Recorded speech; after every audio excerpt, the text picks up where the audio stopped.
في قلب اسكندرية في حي رشدي الراقي واقفة عمارة ضخمة سودة كئيبة، كأن الزمن حبس أنفاسها من سنة 1961. عمارة اتبنت في منطقة راقية جدا، لكن بدل ما تكون علامة للرفاهية بقت لعنة مرسومة في وسط المدينة.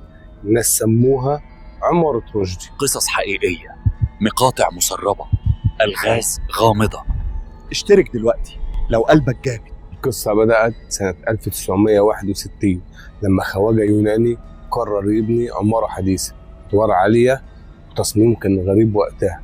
بيقولوا أثناء البناء حصلت حاجات مش طبيعية، مصحف وقع في الأساس واتبنت العمارة فوقيه، أو حتى اتبنت فوق مسجد مهدوم، أو إنها اتبنت فوق مقبرة جماعية قديمة فيها ناس ماتوا موتة بشعة من أول طوبة اتحطت. والناس بتقول المكان ده مش طبيعي. الخواجة نفسه خلص العمارة وجاب ولاده ومراته يسكنوا فيها، وبعد أيام بسيطة خرجوا رحلة صيد. المركب غرقت والخواجة وولاده ماتوا غرقانين. مراته باعت العمارة ومشيت من مصر. من هنا بدأت الحكاية السوداء.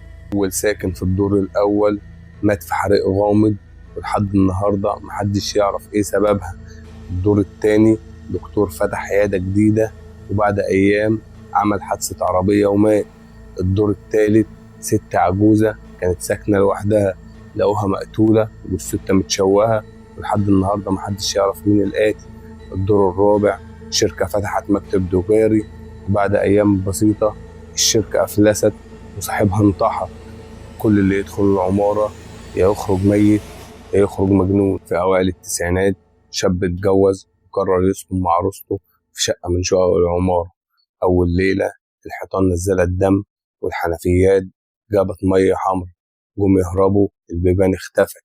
تاني يوم الناس لقوهم مرميين في الشارع، نصهم عريان وعينهم مفتوحة وكأنهم عايشين في كابوس.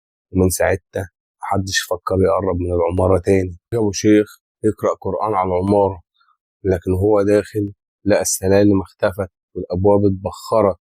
شيخ تاني اتحدى وقال كل ده خرافات وسكن فيها لوحده، لكن بعد أسبوع الموضوع كان عادي.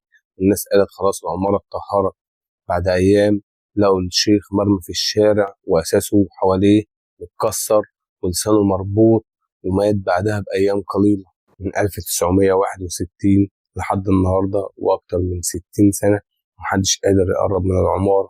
في ناس بتقول لعنة، وناس بتقول خلاف ورثة، وناس تانية بيقسموا إن هم شافوا حاجات مرعبة بعينهم.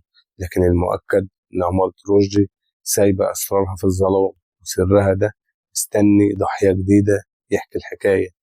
لو عجبك